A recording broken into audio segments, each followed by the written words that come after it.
Olá, iniciamos hoje mais um programa Doutor Heleno Responde. É o programa aqui do canal onde eu respondo os comentários dos vídeos do YouTube e também algumas perguntas das caixinhas do Instagram. Hoje, dia 14 de maio, Dia das Mães, queria dar um enorme beijo na minha mamãe, que ainda é viva, a Dona Maria Angélica, e também na Paula, mãe dos meus filhos. E um parabéns especial para o meu filho Lucas, que faz aniversário no Dia das Mamães também. Então, esse programa é dedicado a todas as mamães que assistem aqui o canal. Bom, sem mais delongas, vamos começar aqui as perguntas dos nossos internautas. E a primeira pergunta é sobre vasectomia. Aqui o nosso internauta coloca que tem 31 anos, fez uma consulta no Hospital do Convênio e o urologista recusou-se a fazer a cirurgia pelo fato dele não ter filhos. E isso, já adianto para vocês, é algo um pouquinho cultural. Eu, particularmente, eu não tenho nenhum problema em fazer a vasectomia em pessoas que já decidiram em não ter filhos. Aliás, já fiz em várias pessoas e eu entendo que isso é uma opção muito da vida moderna, né? Muitos homens e casais hoje em dia decidiram não ter filhos e nada mais justo do que a pessoa decidir por si só. Mas alguns urologistas, eles entendem que isso é algo que não vai na direção dos seus próprios princípios, sabe?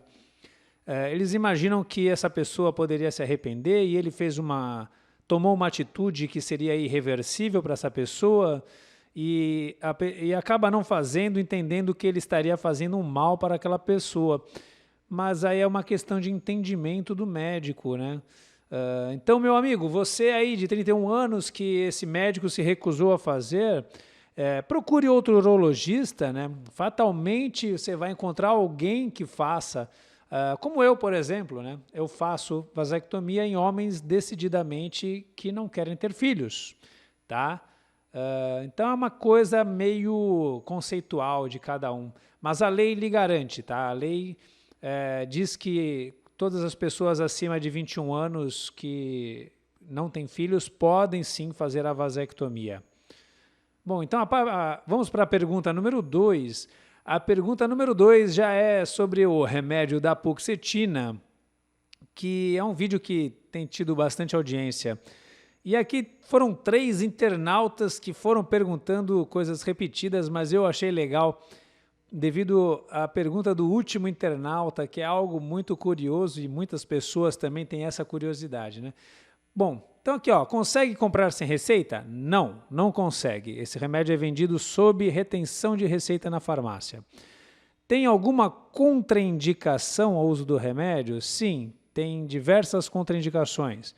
Problemas hepáticos, pessoas que têm sensibilidade a algum componente do remédio, pessoas que sabidamente têm crise serotoninérgica, que é uma complicação de pessoas que usam essa classe de remédios, que são os inibidores de recaptação da serotonina, pessoas que têm histórico de síncope, o que é isso? Desmaios, né?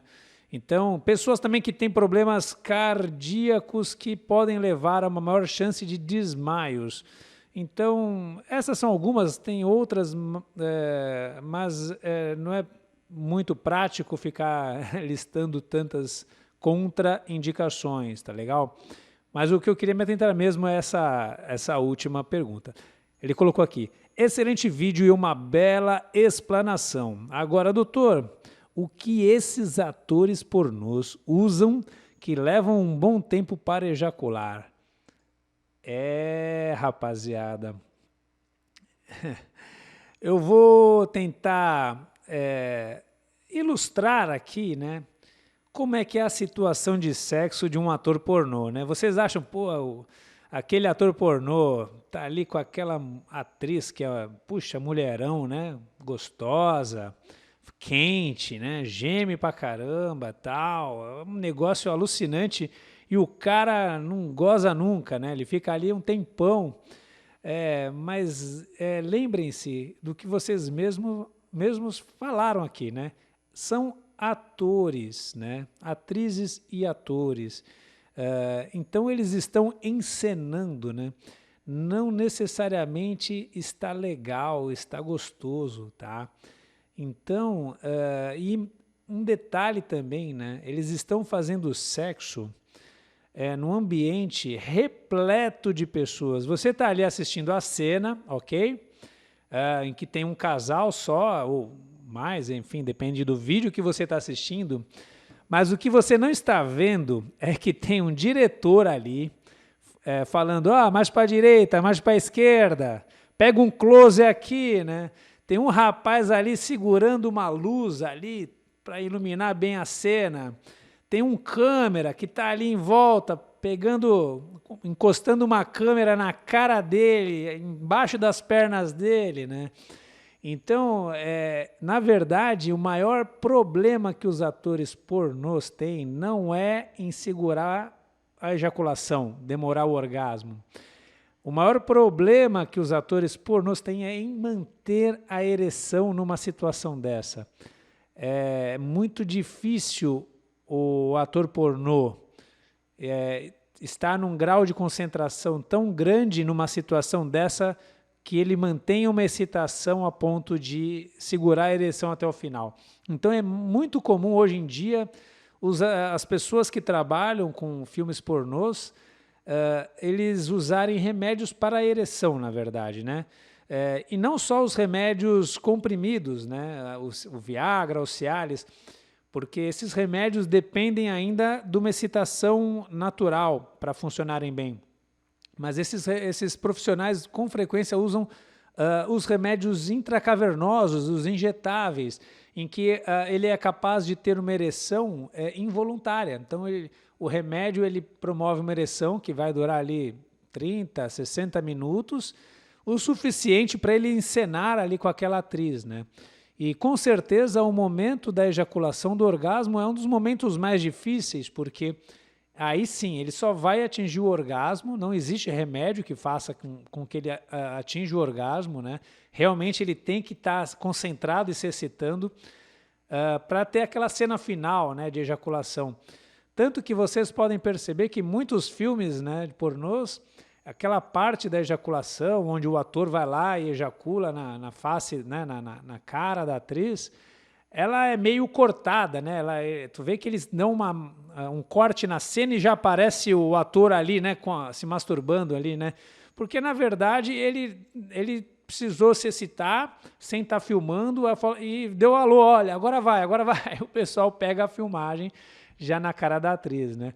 Então, os atores, então, respondendo, finalizando a pergunta, eles não têm esse problema. Na verdade, eles têm o problema oposto, né? Dificuldade em atingir o orgasmo, tá legal? Bom, então vamos lá para a próxima pergunta. Bom, aqui é novamente uma pergunta sobre ejaculação precoce, e aqui nosso internauta coloca para a gente uma afirmação, né? E com letras garrafais aqui, ele coloca: ejaculação precoce primária não tem cura. E ele está certo, realmente, eu concordo plenamente, né? O que seria a ejaculação primária? Acho que isso é importante, né? Entenderem a classificação entre primária e secundária. A ejaculação primária é aquela ejaculação precoce, né? Daquela pessoa que sempre foi assim, sempre foi rápido, né? Não é que ele, em algum momento, ele conseguia ter um controle melhor do tempo ejaculatório, e a partir de uma determinada fase da vida dele, ele passou a não conseguir um controle legal. Então, essa pessoa é a secundária, né? A primária é a que sempre foi assim, nunca teve um controle ejaculatório bom. E eu falo para todos os meus pacientes, na verdade, né? Não tem cura, mas por que não tem cura? Porque eu não considero a ejaculação precoce como uma doença. Então, se você tem uma doença, naturalmente você vai ter uma cura, né? Infecção por uma bactéria, tu vai ter a cura por antibióticos, né? Sei lá, outra opção, um câncer né? Às vezes o câncer descoberto cedo, tu vai lá, tu pode operar e você promover a cura naquele câncer, né? Então são doenças bem características. Agora, a ejaculação precoce, eu considero que é um transtorno ocasionado pela sociedade, é um transtorno social. Por que isso? Porque se você parar para pensar na teoria biológica, né, do sexo, para que serve o sexo? Né? Por que o sexo é gostoso? Por que as pessoas desejam fazer sexo? É um instinto animal. O sexo, ele é algo que Deus criou, né? A gente está falando de biologia, agora eu falo em Deus, mas não é. Na verdade, é uma das poucas situações que os seres humanos têm muito prazer, e o fato de ser prazeroso faz com que os seres humanos eles desejam fazer mais e mais e mais, mas a finalidade principal é a procriação, a perpetuação da espécie. Se o sexo fosse algo ruim, algo indesejado, a gente estava extinto, né? Não existiriam mais seres humanos. Então, por esse motivo, nós fomos constituídos de um instinto básico, primitivo, de querer procriar. Então, o homem, o macho, procura a fêmea para ter sexo, para ter crias e a espécie continuar na Terra. Dessa forma, né, o final da atividade sexual é o orgasmo, a ejaculação, e o macho insemina, né, o esperma com os seus gametas, os seus espermatozoides na fêmea, e os espermatozoides irão em busca do óvulo para gerar a fecundação e o ovo e o embrião consequentemente. Ok, então parando para pensar, né, se esse é o objetivo biológico do sexo, faz diferença o sexo demorar 10 minutos, 20 minutos, 1 hora ou 10 segundos? Né? Então, na verdade, não, né? Tanto faz. O que realmente importa é ter a ereção, ter a penetração e ter a ejaculação. Não importa o tempo. E quem raios criou que ejacular rápido seria um problema, né? Fomos nós mesmos, os seres humanos, tá? Porque no intuito de parecer ser pessoas melhores, serem os machos que mais satisfazem as fêmeas, e por esse motivo as fêmeas desejariam mais esses machos do que os outros, criou-se então o problema. Né? O homem, o macho da espécie humana, ele tem uma necessidade em parecer ser o melhor macho, ser o macho que mais agrada as fêmeas, né? E aí ele vai insistentemente em busca de alternativas, de melhorias na sua performance sexual, né? Então, ejaculação precoce é uma doença? Parem para pensar, né? Não, é um macho querendo ficar melhor perante as suas fêmeas, ele quer melhorar o seu desempenho. Tem alguma coisa de errado nisso, em querer ser melhor? Claro que não. Inclusive, é para isso que nós estamos aqui, tentar melhorar o comportamento desses machos, né? Tá bom? Então, por ser um problema de tempo, né, de ejaculação, de melhorar a performance para agradar as fêmeas, tem pessoas que são melhores e pessoas que são piores, é natural. Tem pessoas que são mais sensíveis, que têm uma facilidade maior de atingir o orgasmo, e outras que têm mais dificuldade de se excitarem, né? Então é isso. Tem cura? Não, não tem cura. Dá para melhorar? Com certeza, dá para melhorar. Como que se melhora isso? Né? A gente vai tentar treinar essa pessoa para ter um melhor controle, perceber melhor os gatilhos, né, que vão... gatilho, a gente fala, é aquele disparo, né, aquela percepção que está chegando perto, que você tem que tomar uma precaução, uma medida para não dar o passo adiante, não atingir o orgasmo, né? Eventualmente usar um remédio, uma substância que possa interferir um pouco no seu cérebro, para que você não fique tão excitado e não atropele de novo, né, a ejaculação, tá bom? Então, realmente, esse é um conceito básico, fundamental, e que o entendimento desse conceito já é um grande passo em busca da sua melhor performance ejaculatória. Legal? Vamos então para a próxima pergunta, que, de novo, aqui sobre... É do mesmo vídeo, mas só que aqui é um assunto diferente. Ele abordou já um problema de ereção. Ele coloca: doutor, eu quero saber, quem fez a cirurgia de próstata radical, a prostatectomia radical, que foi o caso dele, foi tirado a bolsa de esperma, né? Se chama vesícula seminal, meu amigo. E ele já fez a cirurgia faz 5 anos. E então ele não tem ereção. E ele já usou vários remédios, e ele queria que eu respondesse, né, aí talvez qual seria a alternativa que ele tem, né? E diz aí que ele é de Salto, São Paulo, perto de Itu ali. Um abraço para o pessoal de Salto, pessoal de Itu. Aliás, tenho amigos lá em Itu, muitos amigos. Então, um abração aí para a galera de Itu. Bom, é muito simples aí, né? É simples e complexo ao mesmo tempo, né? Porque é simples porque a gente sabe muito bem o dano causado no aparelho erétil, né, após a prostatectomia radical.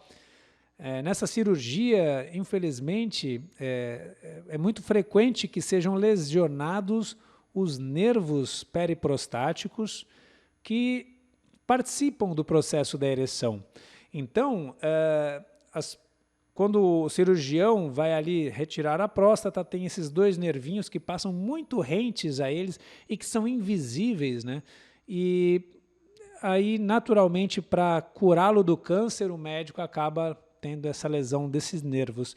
E, consequentemente, muitos homens, né, que fazem essa cirurgia ficam com impotência. Alguns respondem, então o colega, aí pelo que eu entendi, já experimentou alguns remédios, e a gente tem uma sequência, né, de remédios, né, nessa situação. Nós consideramos que a melhora da ereção nesses pacientes ela ocorre no prazo de até de 1 ano. Alguns podem ter um ganho adicional até o 2º ano, mas passaram-se 2 anos, aí a gente sabe que a situação é definitiva, né? O jeito que ficou após 2 anos é o jeito que vai ficar para sempre.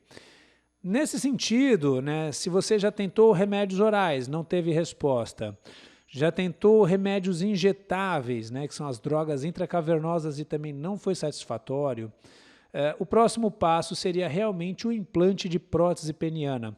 São próteses que são colocadas dentro dos corpos cavernosos, né? Nós temos os 2 corpos cavernosos que se enchem de sangue para ter ereção, que no teu caso não estão funcionando. Então, o urologista ele vai colocar 2 hastes, né, siliconadas ou hastes infláveis, dependendo do modelo da prótese, que vão fazer com que os corpos cavernosos fiquem rígidos para você poder ter sexo novamente. Tá legal? Então, a solução: procure um urologista que faça cirurgia de prótese peniana para restabelecer a sua função sexual. Combinado? Próxima pergunta agora. Esse é um vídeo que eu fiz, e é uma verdade, né? Existem alguns urologistas que não fazem rotineiramente exame de toque retal para rastreamento do câncer de próstata. Existe alguma argumentação científica para isso, né? Mas a recomendação oficial de todas as sociedades de urologia ao redor do mundo é que seja feito tanto o toque retal e o PSA, tá bom? Mas, enfim, aqui o internauta coloca que como que o dedo vai perceber, devia ter uma microcâmera, daí o médico podia ver tudo mais detalhado, né? Imagino que ele quer que, em vez do dedo, o médico coloque uma câmera pelo ânus para ver como é que está lá por dentro, né? Acho que é essa a ideia que ele está imaginando aí, né? como eles fazem nas mulheres ultravaginal. Aqui ele está fazendo uma comparação com ultrassom transvaginal, né, para ver o útero, essas coisas, né? Na verdade, esse internauta fez uma baita confusão, né? Ele misturou uma série de exames diferentes, uma série de situações diferentes. Vamos tentar esclarecer tudo aqui que foi feito, né? Que foi levantado por ele. Primeiro, né? O exame de toque retal, ele é um exame que é onde o médico ele palpa a próstata, né? Então, a palpação da próstata pelo reto, ela se deve devido à proximidade. Então, eu vou colocar um desenho aqui, eu vou editar e vou colocar para vocês entenderem. Então, a próstata ela fica na frente do reto. Então, se você colocar uma câmera pelo reto, você não vai ver a próstata, você vai ver a parte interna do intestino, tá? Então, o único acesso que nós temos à próstata, a nossa mão, né, para palpá-la, é através do reto. Então, câmeras não verão a próstata se colocadas pelo reto. A segunda ponderação aí do internauta seria a utilização do ultrassom, né, transvaginal feito nas mulheres. O ultrassom ele cria uma imagem baseado em reflexos, né, em sombras acústicas, em ecos, causados pela onda sonora, né, que são reverberados de volta ao probe do ultrassom. Então, gera uma imagem. O grande problema aí é que o ultrassom ele já foi provado não ter sensibilidade para detecção de câncer de próstata, né?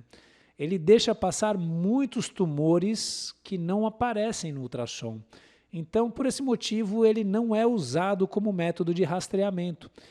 O ultrassom da próstata ele tem algumas utilidades, como mensuração do volume da próstata, que é útil principalmente nos casos de hiperplasia prostática.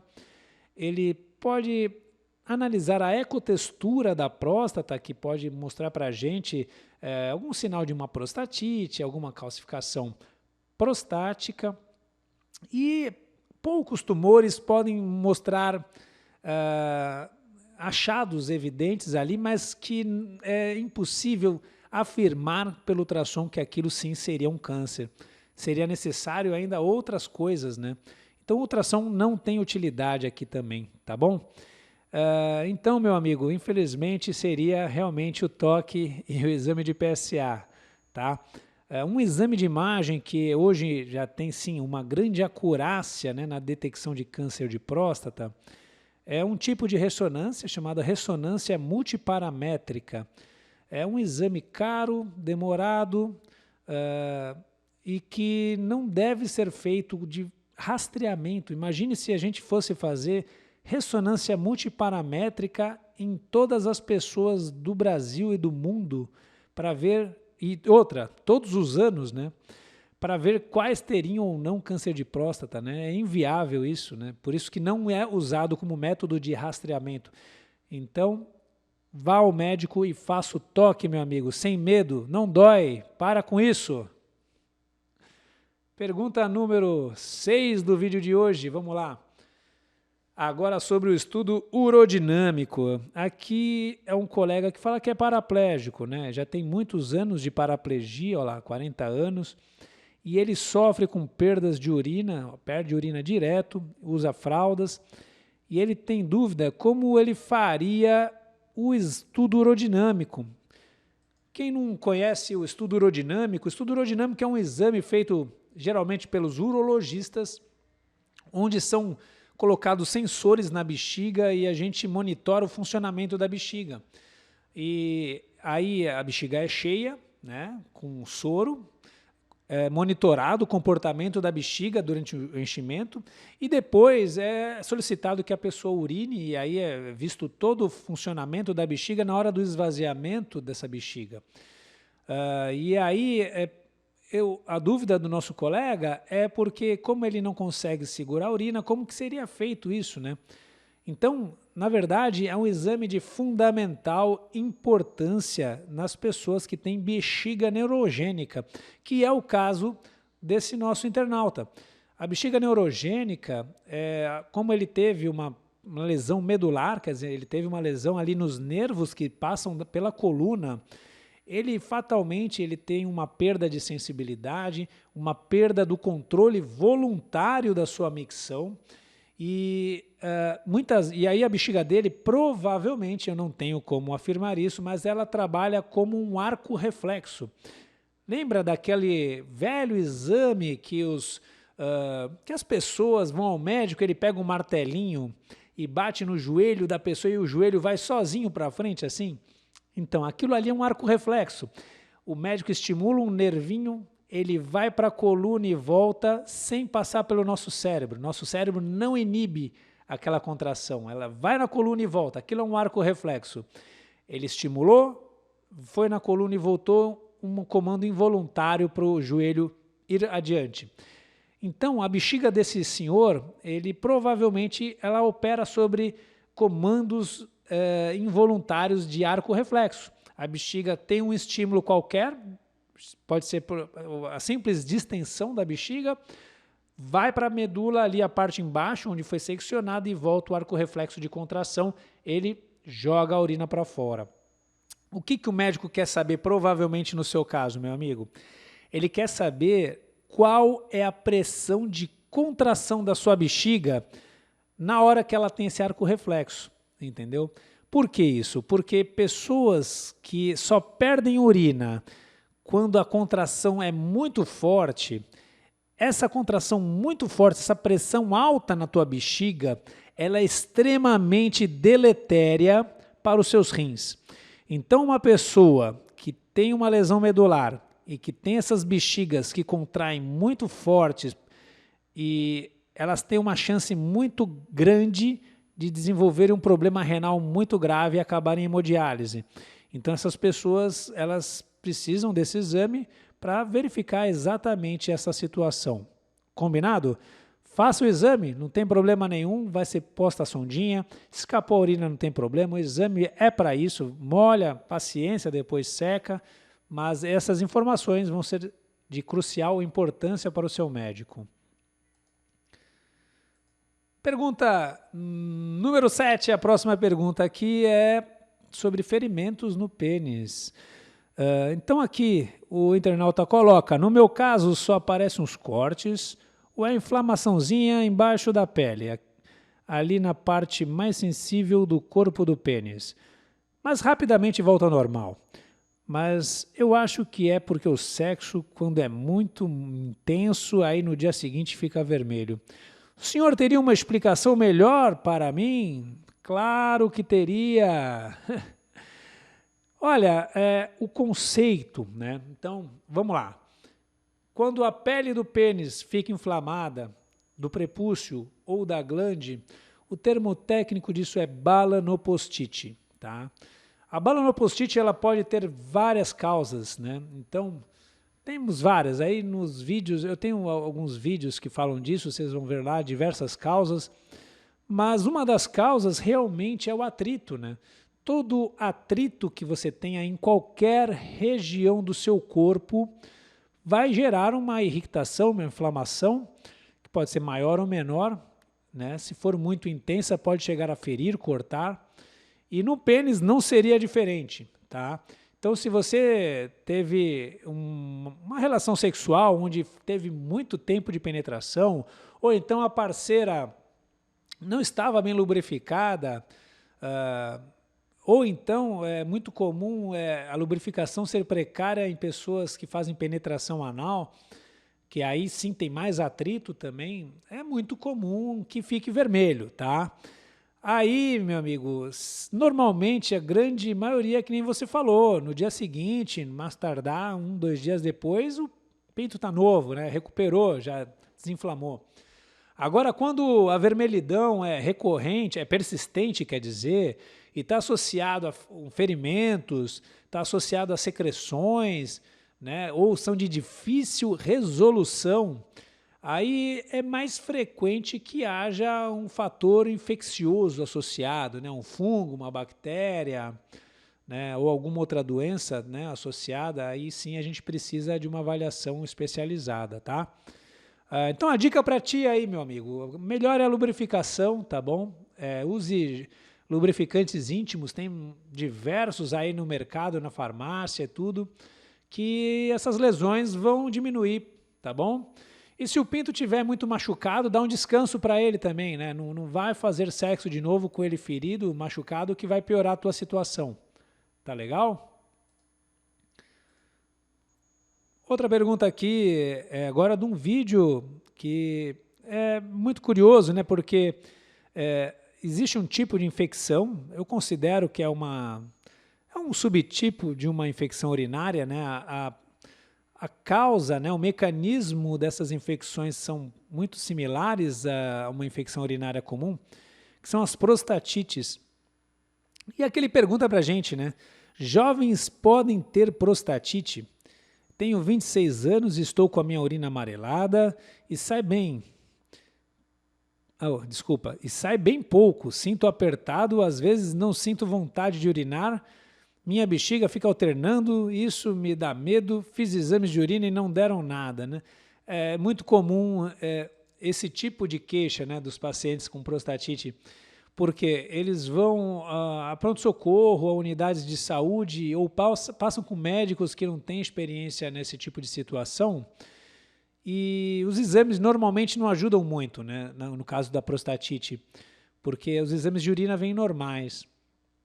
E são pessoas que estão sofrendo muito, né, com sintomas, né, urinários, às vezes ardência, às vezes vontade frequente de fazer xixi, às vezes dor aqui na região da bexiga, tal, dor no períneo, ali a região embaixo do saco, né?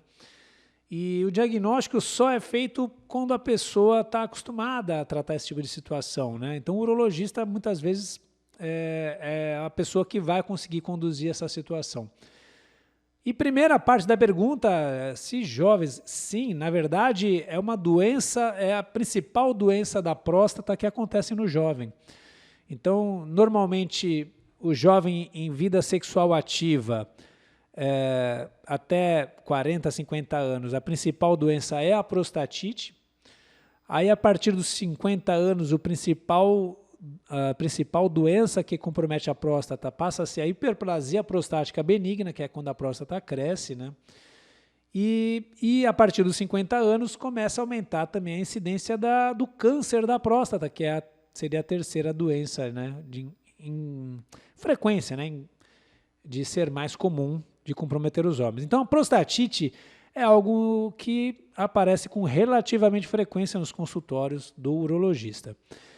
Vá ao urologista, é comum mesmo, o diagnóstico é feito principalmente através de história clínica e exame físico.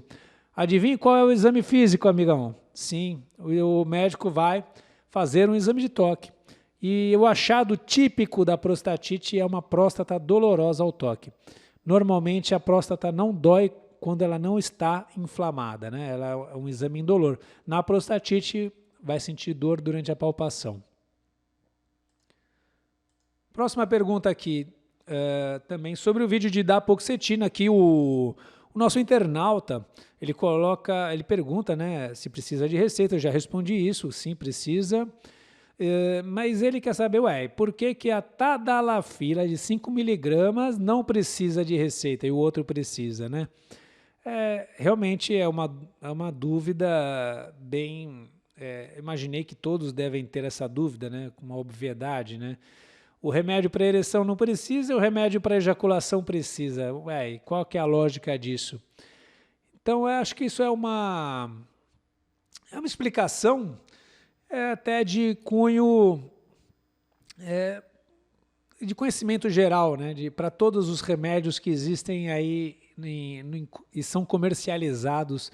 Então, todo mundo que tem um remédio que precisa tomar, que vai lá à farmácia para comprar, tem alguns que vendem ali no balcão, no guichê, né, você vai lá e pega sozinho lá uma pastilha lá para garganta, uma dipirona, um remedinho de resfriado, né? Vai lá e paga e leva.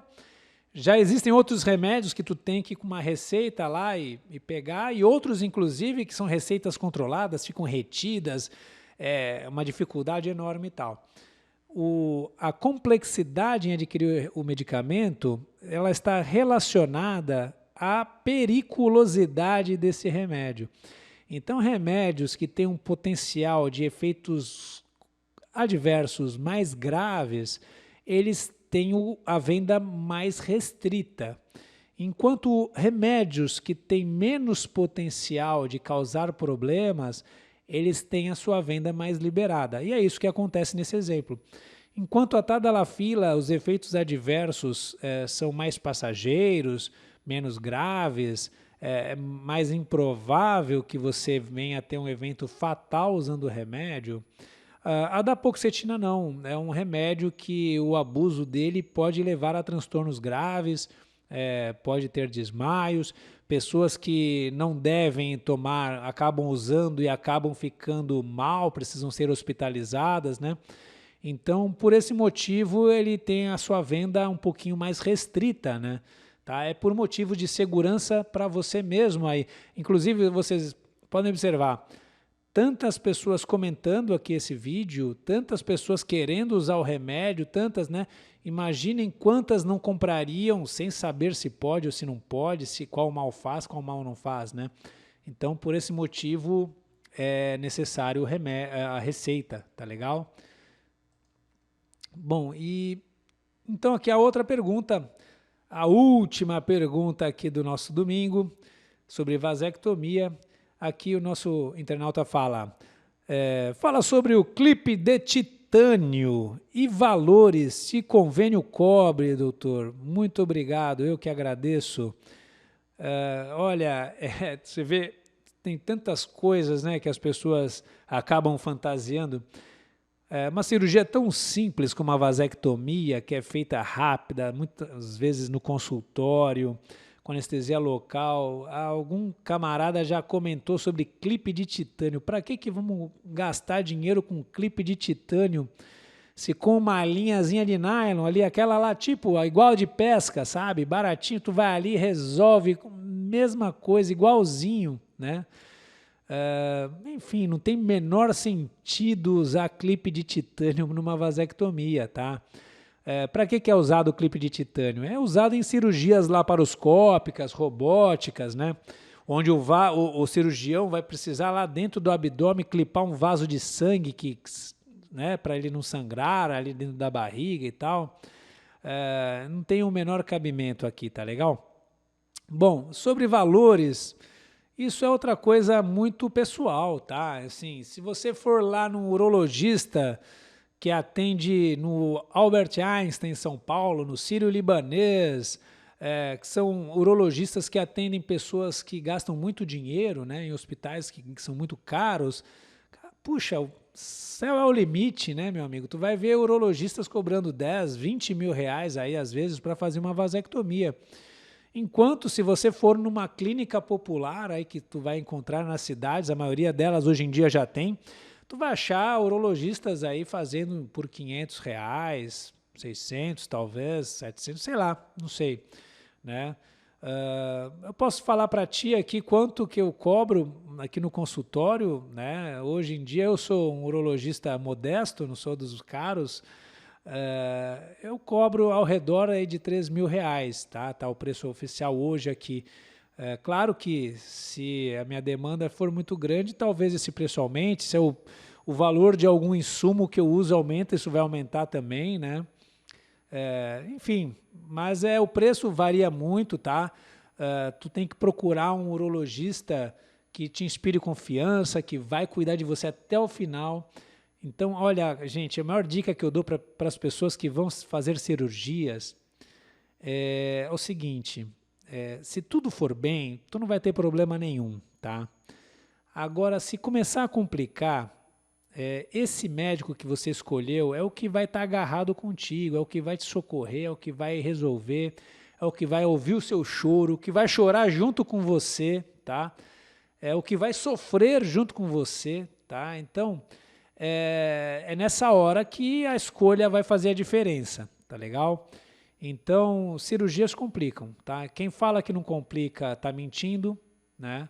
Apesar da vasectomia ter um baixo risco de complicações, acontece com qualquer um. E nessa hora é que você vai ver o quão seu médico é importante, né? O quão ele vai estar do seu lado, tá bom? Então é isso.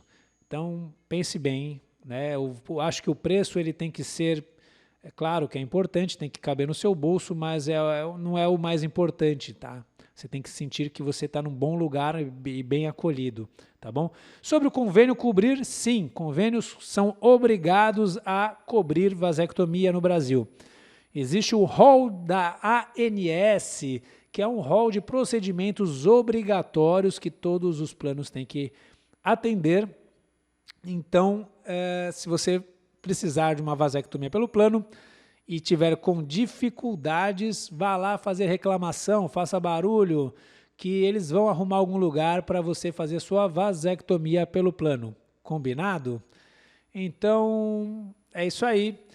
Esse é o fim do programa de hoje. Eu agradeço quem ficou até o final, agradeço a audiência, o carinho, muitas pessoas elogiando, eu fico muito feliz. E eu vejo vocês aqui nesse mesmo lugar no próximo domingo. Bom domingo a todos, bom Dia das Mães.